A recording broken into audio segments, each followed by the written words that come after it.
Okay, let me roll with this experiment. I got this open source camera software. It doesn't let me pause for some reason, but it does let me change the resolution to whatever I want, which probably isn't such a good idea for...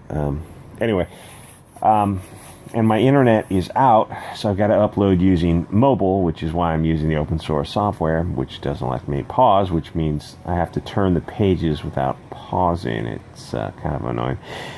Anyway, if you want to support and encourage this content, and after that horrible introduction, I don't know why you would, the best thing you can do is just subscribe to my YouTube and Bitchute channel.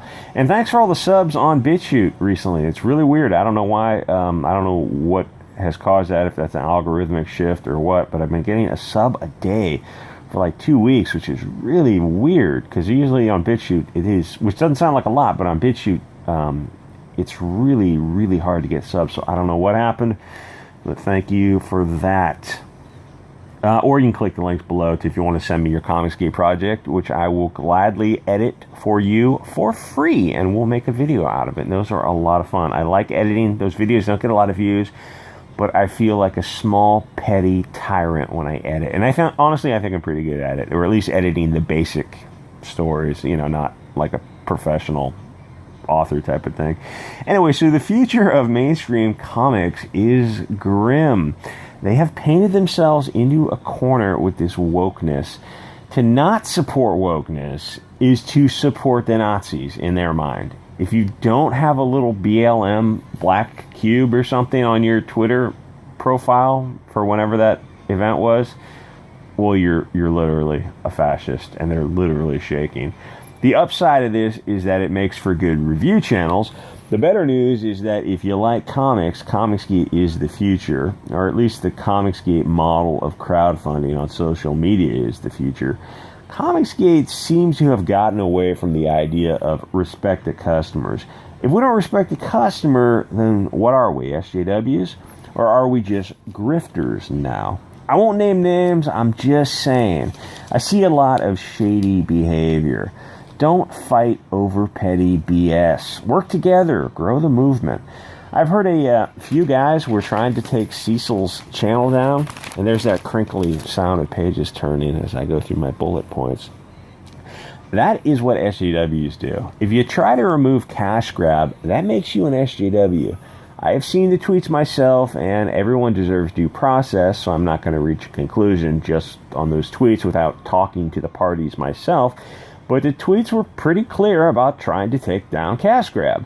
That kind of behavior, the stuff with Star Wars Girl, even harassing that dude for his sexual preferences, which admittedly is pretty weird. I don't know why you'd film that, unless that's part of the kink, but you know, you're not hurting anyone, except yourself, I guess, and you're whatever. Are we really that judgmental? I don't know. It's that kind of behavior about like wallowing in the mud puddle and throwing mud.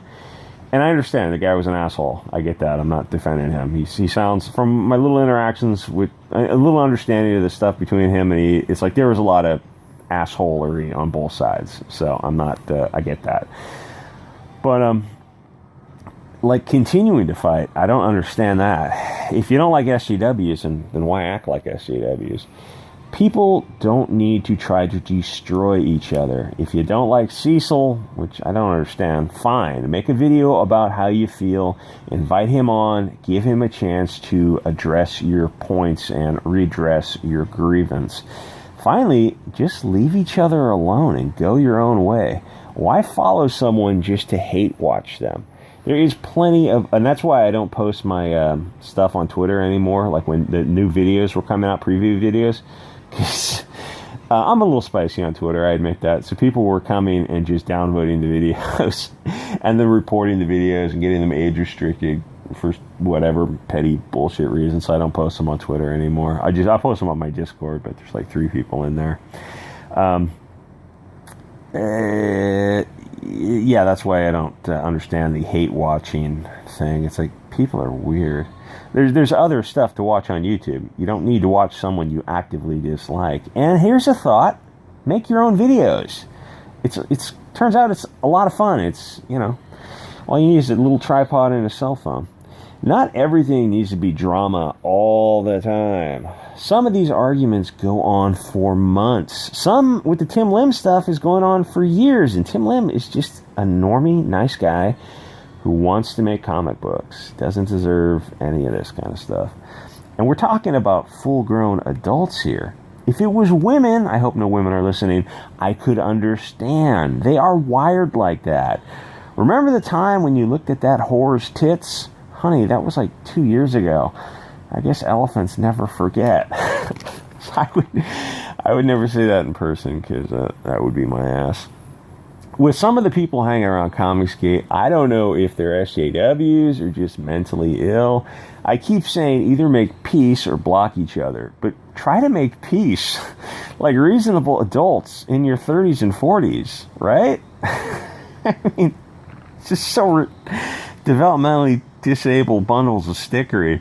There is no need for people who are roughly on the same side to fight. Twitter makes people do things that they would never do in person. Not necessarily due to potential violence, but because when you have to look somebody in the eye and accuse them of something so stupid, as soon as the words come out of your mouth, you kind of choke them back because you realize you're acting like a twat. You look at them, maybe other people are listening, you're in a coffee shop discussing this issue, and you realize, oh, I was the asshole all along. Or this is much ado about nothing. Anyway, the Comic Book Hut, I understand some of what he is doing. He's holding late campaigns accountable, and we definitely need that. That's fine. But his obsession with EVS, Myers, and Cecil, I don't understand. If you're not buying their stuff, then why be obsessed with them? EVS can be a troll. That's fine. But what has Myers or Cecil done to piss anyone off? They just seem like nice, normal guys. Like, is there a point when the fighting is over? What would it take to reach an accord and satisfaction? Will anal be involved? I've reached the obvious conclusion that teamwork is better than fighting. If you aren't an SJW and you respect the customers, then welcome to Comicsgate. And what has happened to the content? I'm subscribed to all of you, and the videos have dried up. I actually wish more of you would drop the pop culture and start talking about the culture war. It seems a bit silly to worry about Star Wars when we're at the start of Civil War Part 2. And I've been making videos for Bitchute lately because they allow edgier content, which is more my ballpark or ballywick. Anyway, as silly as we are in Comicsgate, we are still much cooler than the mainstream comics guys. The people in the mainstream hate you. That's not hyperbole. They hate you based on the color of your skin. People think I'm grinding an axe with the whole blonde man bad trope, but I have provided plenty of evidence where the antagonists are blonde with blue eyes or red hair with green eyes. When I'm scrolling through comics and I see blonde, I know that they're going to be petty, malicious, vindictive, and of course, istophobic. I only say that because it's every single time to the point of absurdity. If I see a brown-skinned person on the cover, I know that they're going to be a purse puppy. So Swamp Thing. It's a great setting, so much potential, but it's ruined by identity politics. The format is 2 stories per issue, so it feels like filler. Don't waste your money on filler issues. The first story is about the evil blonde man with blue eyes, who is evil 5 days a week, but spends all weekend committing hate crimes against transsexual hobbits. The weird thing is the stories are set in the South, but there are no black or Spanish people in the stories, which is odd because there are plenty of them in the South. But when these idiots who write comics need an antagonist, they are nowhere to be found. It's kind of odd how that works out. The comics doubles down. Not only are men evil and women are saints, but blonde men with blue eyes run around tracking down their mothers who fled an abusive husband and abandoned her child. That's the story. Blonde woman is abused by blonde man. She heads for the hills, but leaves her child behind. These stories don't make much sense when you subject them to the slightest scrutiny, unless the goal of the story was to make everybody horrible. I want to start seeing more black hair in comics. Most of the world has black hair, so why is it such a rarity in comics? Because if a comic had characters with black hair, it confuses the narrative. Their message is that white people are evil, but the Portuguese, Spanish, Italians, Greeks, and Irish confuse them. They aren't whites, sorry Untermensch, but they are Europeans. The leftists still hate them, but they're scared that the reader may confuse them for a New World Latin American, i.e. Mexican, or South American, who are very much protected classes. Unless you say something that they disagree with, then you're just joined the clan, I guess. Then the comic creators would be canceled for Islamophobia. You can hate Europeans and Russians, but you can't hate any other group on Earth. If that seems odd to you, then join the club. But the rules are created by those who control the narrative, and those people really, really, really hate the beautiful people of the light. So our plucky blonde antagonist is brainwashed by his evil blonde father into hating his mom and believing that she stole a bunch of money, but then she also lives in a cabin in the woods. The weird thing is the mom is in her 70s or more, so the son's got to be old himself, old enough to make the connection to the high probability that the dad's story is full of beans. But at least when he sees a cabin in the woods, he should assume that she isn't rolling in money, or at least what money she had went into building the cabin. If he was smart like your average 40 to 50-year-old man, or at least experienced in the ways of life, he would touch base with his mom, and hopefully she would leave the property to him in her will. If he was just after her pecuniary interest, at least get it legally. Or, if he wasn't a complete sociopath, maybe touch base with his mom just because it's his mom. Killing the mom gains him nothing. He commits a reprehensible felony and loses out on any property rights. Now, here's the thing about crime, violence, and impulsiveness. It all relates to IQ. Dumb people are violent impulsively. They see something, they want it, and they will use violence to get it. A couple of problems here. This sort of impulsive, low IQ crime doesn't fit the actions in the story. The guy investigates, he plans, he gets the Liberty device, he travels, he sees evidence that the mom isn't flush with cash, and then he kills her anyway. The probability of a blonde 40 to 50-year-old man behaving in this way is astronomically low. And yet you see it in comics all the time. Statistically, it is very much not blonde men who kill their mothers, or even kill women or anyone in general. And if you want to... I'll skip that. So, why do they put it in comics? Because imagine the scene, but change it to a black or Spanish character. What would happen? Well, first, it would never make it past the editor, of course.